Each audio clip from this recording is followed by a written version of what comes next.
Alright, what's up guys? In this video, we're going to pick up with some multivariable calculus, and we're going to be talking about parametric curves and finding the derivative of a parametric curve.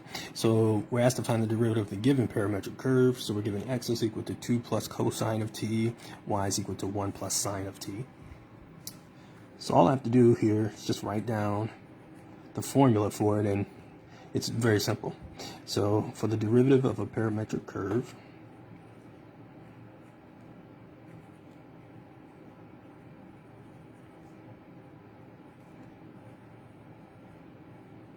okay, so for the derivative parametric curve, remember that's just dy over dx is going to be equal to dy over dt divided by dx over dt,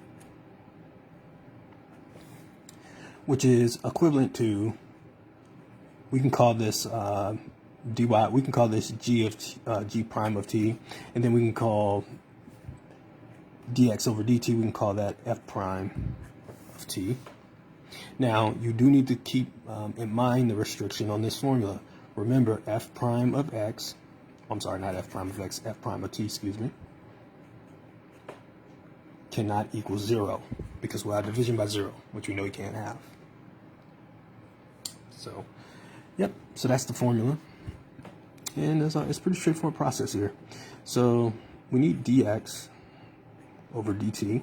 Let's just get that one first, and then we'll do dy over dt. Doesn't matter what order you do it in, by the way.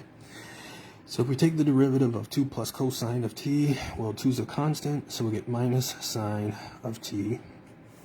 And if we take the derivative of y with respect to t, well, we go up here, we got y plus sine of t. Well, 1's a constant, taking the derivative of sine gives us cosine. So this would be cosine of t. And those will be our derivatives. And all we have to do is really just plug it into the formula and do a little bit of simplification. So we'll get dy over dx is equal to dy over dt all over dx over dt. And that's just going to give us cosine of t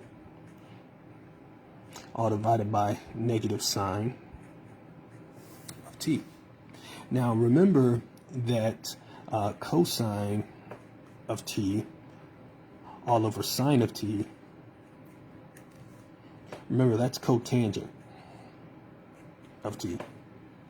But since we have a negative down here, that just means that cosine of t divided by negative sine of t just essentially becomes negative cotangent of t, excuse me. And so for our final answer, we can say that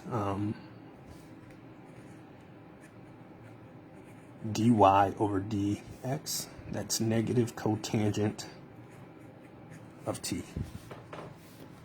And that is your derivative of the parametric curve.